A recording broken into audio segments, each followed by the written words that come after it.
Saya berani diadu dengan peternak luar negeri.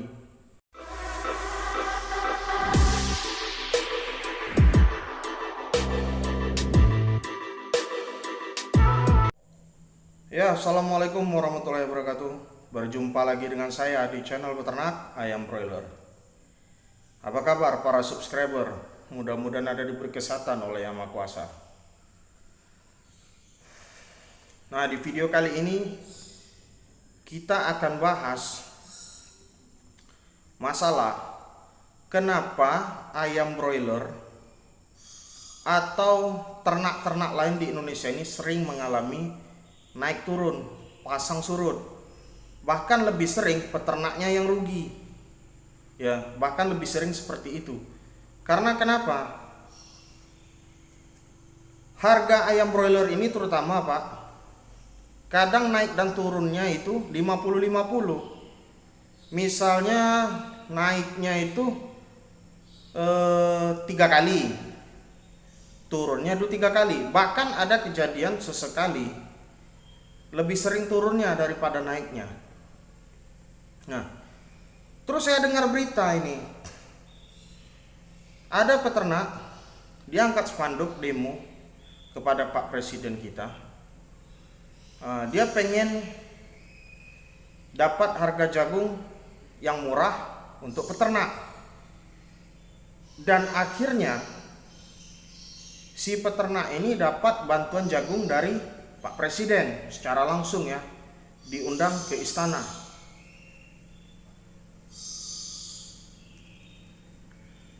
Saya nggak tahu apa yang diobrolin oleh si peternak ini kepada Presiden Jokowi, seperti apa, mungkin saya belum nonton juga. Tapi saya sangat apresiasi Pak Presiden mau mendengarkan si peternak ini, ya. Semoga rezeki Pak Presiden dinaikkan oleh Allah, ya kan? Dinaikkan oleh Allah, diberi kesehatan sekeluarga. Saya juga peternak, Pak. Ya, saya juga peternak. Dan yang saya harap ini, Pak, sekarang ini bukan untuk kesejahteraan saya sendiri.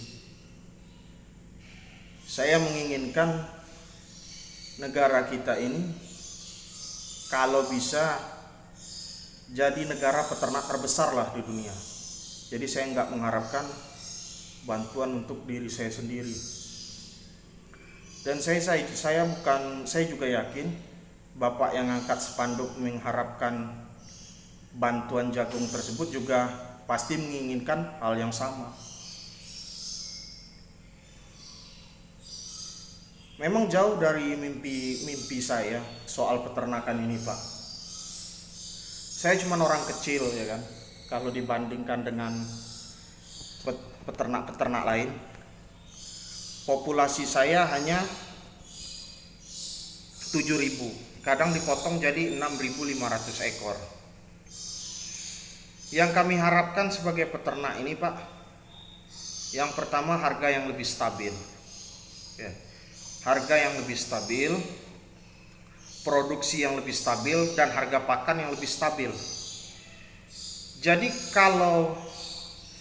satu lagi, pembuangan ayam yang pasti gitu loh, Pak. Kami menginginkan itu. Karena saya ini berpikir sebagai peternak, ya. Kenapa ayam broiler ini harganya itu ketika berubah merosot tajam kadang. Setelah saya perhatikan, membludaknya produksi, Pak. Membludaknya produksi. Jadi misalnya permintaan ayam broiler di pasaran 1 ton ini misalnya, dan ternyata peternak itu bisa memproduksi sampai 10 ton. Yang terjadi banjir barangnya. Saking banjirnya, lebih banyak barang beredar daripada uang yang beredar, harganya jadi anjlok. Bahkan sampai ke harga 8.000. Hal kayak gini, Pak, bukan cuma peternak yang menjerit.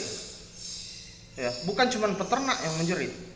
Bahkan PT-PT perusahaan pun banyak yang gulung tikar gara-gara masalah itu. Banyak. Ya. Dan peternak Indonesia ini Pak, hebat-hebat Pak. Iya, saya bilang hebat-hebat. Karena kenapa? Dengan peralatan seadanya, ya, dengan kondisi apa adanya, ayamnya bisa bagus. Saya belum pernah ke luar negeri Pak, bagaimana cara orang luar negeri itu beternak. Tapi saya yakin dan saya berani. Bukan saya sombong, kesombongan itu hanya milik Allah ya kan. Cuman kalau saya lihat dengan kondisinya, dengan fasilitas yang ada di luar negeri, cara beternak itu dengan fasilitas yang saya miliki sekarang, saya berani diadu dengan peternak luar negeri. Berani Pak saya adu Pak. Ya. Nggak kaleng-kaleng Pak. Indonesia ini banyak orang pintar, banyak peternak hebat. Tapi mau gimana lagi? Peternak hebat ini bisa hancur dalam satu kali panen kalau harganya anjlok terlalu dalam. Bahkan bukan cuman peternak, PT kemitraan pun bisa anjlok dalam satu periode kalau harga itu sudah minusnya sudah parah gitu Pak. Gitu. Saya kemarin Pak pernah, kandang saya tipe open house. Saya ternak tradisional. Ada salah satu teman saya, close house, ya, close house. Dia bilang IP-nya 400. Sekali lagi bukan saya sombong. Dengan kandang saya yang sekarang yang hampir roboh, IP saya itu beberapa kali, IP itu indeks performance di atas 400 Pak. Dan itu setara dengan prestasi yang dimiliki oleh kandang yang lebih canggih. Makanya saya bilang, peternak Indonesia ini dengan kondisi kepepet pun ayamnya bisa bagus. Ya, bisa bagus. Dan saya berani bilang, saya berani diadu dengan peternak orang luar. Dan kami yakin bisa bersaing gitu loh. Kualitas ayamnya kayak apa, kualitas dagingnya gimana, kami berani diadu. Saya yakin dengan kualitas peternak-peternak Indonesia ini. Nah, disinilah saya harapkan bantuan pemerintah fasilitasi para peternak Indonesia ini, stabilkan harga, ya kan, supaya bisa lebih maju lagi gitu loh Pak. Kalau ditanya solusinya gimana Bang? Kira-kira maunya gimana? Ya itu tadi Pak, kalau produksinya lagi banyak, harga anjlok, tolonglah dipikirkan entah itu buka ekspor atau gimana ya kan. Biar nggak sakit-sakit kali ketika panen harga ayam turun gitu loh. Padahal ayam lagi bagus-bagusnya. Dan saya yakin yang saya ceritakan di sini disetujui juga oleh para peternak Indonesia. Ya, banyak Pak. Di Indonesia ini banyak peternak-peternak yang luar biasa dengan kondisi apa adanya, ayamnya itu bagus-bagus gitu. Teman saya ada salah satu di luar negeri sana Pak. Dia ternak di luar negeri itu, kami sering chatting. Dan dia kaget loh Pak. Kagetnya begini, wih, kandang sejelek itu ayam bisa bagus. Alhamdulillah. Dia bilang kandang sejelek gitu ayam bisa bagus. Jadi orang yang beternak di luar pun kaget kalau lihat peternak luar di Indonesia ini gitu loh. Hujan, panas, kandang dibuka, apa adanya. Jadi juga ayamnya. Itu. 2 minggu lalu saya mendengar Mentan mulai mengekspor daging ayam ke Bangladesh, daging olahan ya. Daging olahan. Sebanyak 18 ton. Nah, saya apresiasi, mudah-mudahan bisa lebih berkembang ya kan. Dan dikembangkan lagi. Saya itu malah berpikir, menghayal gitu gini Pak.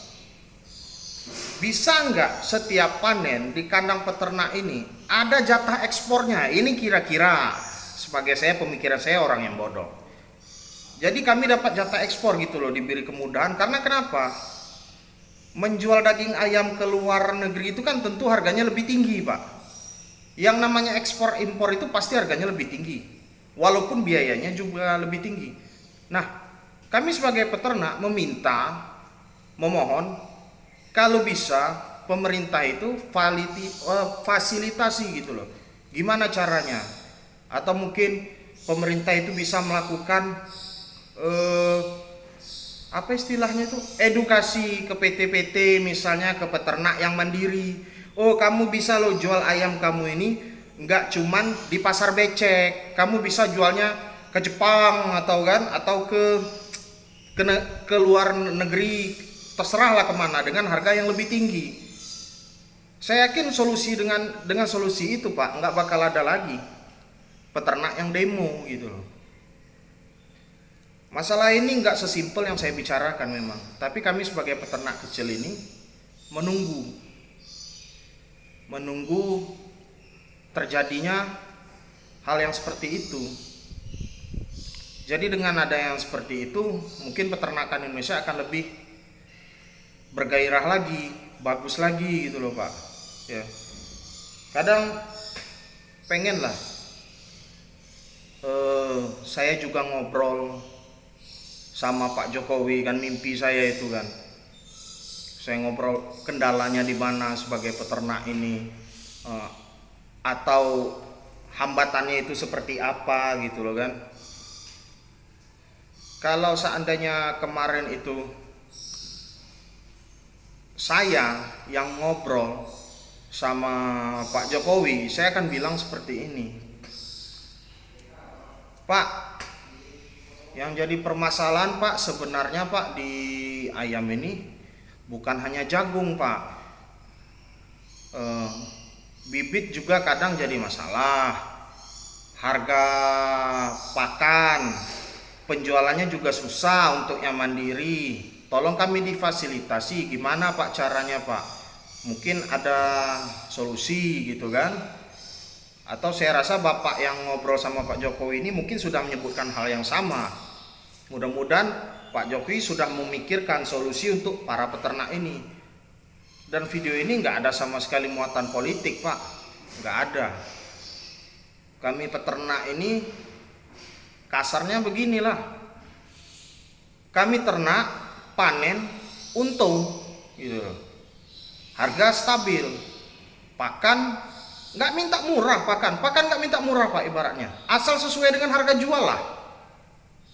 Nggak peduli lah, misalnya pakannya harganya sekilo 10.000, sekarung 500.000, nggak masalah, asal di kandang tingkat peternak harganya juga sesuai dengan harga pakan. Hukum dagang kan seperti itu, hukum ternaknya juga seperti itu, nggak masalah. Nggak pula kami minta misalnya, oh harga pakan semurah-murahnya, harga ayam setinggi-tingginya. Oh nggak bisa. Kami tidak seserakah itu. Kami cuma minta harga pokok produksi disesuaikan dengan harga jual. Bagaimana caranya? Nah kami minta sarannya, gimana caranya Pak? Entah itu dibuka jalur ekspor misalnya, atau dan yang lainnya yang orang lebih kompeten lah mikirkan itu. Ya, kalau kami taunya hanya beternak, gimana caranya buat ayam sesehat mungkin, buat ayam sebagus mungkin, dan panen gitu. Dan saya harap juga dijadikan solusi, apalagi ini zaman susah ya, zaman-zaman PPKM ini. Petani, peternak, mungkin pedagang kaki lima, tapi karena saya peternak, saya buatkan khusus untuk peternak gitu loh Pak. Kayak Kementan ekspor daging Bangladesh itu berapa? 18 ton. Nah ini saya kasih tahu Pak, saya sekali panen itu menghasilkan daging sekitar berapa kemarin ya? 10 ton Pak, 10 ton. Udah lebih dari setengah yang ekspor Mentan ini tadi. Mudah-mudahan bisa lebih besar lagi, bisa 100 ton, 1000 ton, atau dan sebagainya. Karena saya lihat di Google, saya searching, Indonesia ini termasuk 10 besar penghasil daging ayam terbesar di dunia. Nomor satunya jelas Amerika. Nah, Indonesia ini sekitar nomor 10 lah Pak, penghasil daging ayam terbesar. Nah, kami menginginkan coba di bidang peternakan ini lebih dikembangkan lagi gitu. Dibuat lagi yang lebih enak lah, lebih enak bagi peternak, sejahtera bagi peternak. Kalau ada yang bilang, oh kamu itu ngeluh, nggak ngeluh Pak, nggak ngeluh. Saya ini menyampaikan, saya yakin kalau ada peternak yang nonton video saya sekarang ini, dia akan setuju apa yang saya sampaikan di sini. Ya, dia akan setuju. Kalau ada yang bilang peternak itu mudah kayanya, iya Pak, bagi pemodal besar Pak, kaya.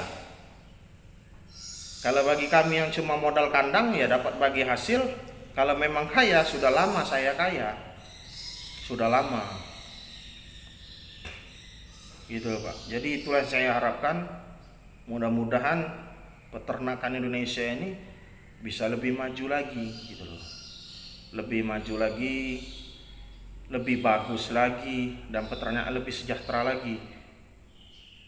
Karena kenapa? Dengan berkembangnya peternakan dan pertanian, khususnya peternakan, saya yakin ekonomi rakyat akan lebih baik lagi. Karena yang menggantungkan nasib di peternakan ini nggak sedikit. Kandang saya saja yang beli itu bisa sampai sekitar mungkin ada 10 sampai 11 broker itu. Udah jelas ada yang cari nafkah di dalamnya orang 11 itu. Belum lagi anak buah dan sebagainya. Kalau dibilang, "Ah, berarti kau itu banyak dapat duit." Saya kasih tahu Pak ya, saya dapat daging 10 ton. Saya malah rugi. Sini saya kasih tahu. Saya ruginya itu 6 juta. Nggak banyak. Tapi kalau Anda pernah dengar, ayam saya mati 7.500 ekor, itu ruginya 100 juta. Susah jadi peternak ini. Susahnya gimana? Ayam masuk, cemas bibit. Ayam jalan, cemas pakan bagus apa enggak. Ayam panen, cemas gimana cara jual ayam ini supaya cepet habis dan ayamnya enggak keburu mati. Kalau untuk kemitraan seperti saya mungkin enak lah masalah penjualannya, mungkin enak. Cuman bagi yang mandiri susah.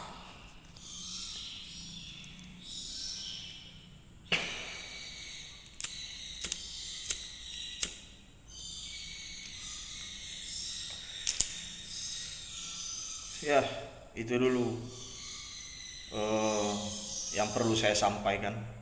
Ya, mudah-mudahan suara peternak Indonesia bisa lebih keras lagi, bisa lebih didengar lagi, dan saya sangat apresiasi Pak Jokowi mau mendengarkan suara seorang peternak, dan saya harap Pak Jokowi bisa mendengar semua suara peternak ya. Dan saya tunggu gebrakan-gebrakan dari dinas yang bertanggung jawab dengan ini, bagaimana caranya mengatur harga ayam lebih stabil, pakan yang lebih bagus, lebih pas, bukan lebih murah. Pas, kami pilih pas Pak. Pas harganya, pas jualnya. Jadi untung, dan kami bisa menyambung napas untuk ternak periode berikutnya. Assalamualaikum warahmatullahi wabarakatuh.